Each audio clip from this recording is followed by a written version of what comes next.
we are inviting the Most High, the creator of heaven and earth, and we are saying to him as we began this morning, have your way. Have your way with our house, with our parents, with our children, with our siblings, with our marriage. Have your way. Glory to God, because we trust his way.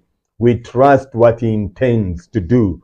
We trust his plan, his will for us. They are good. They are not to harm us, to bring us to an expected end. So let us pray. Blessed Father, you are kind, you are generous, you are marvelous. We receive your word with open hearts.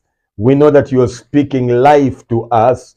Help us grasp eternal life, that we can live manifesting your heavenly glory, ruling with you even forever. In Jesus' marvelous saints of glory, we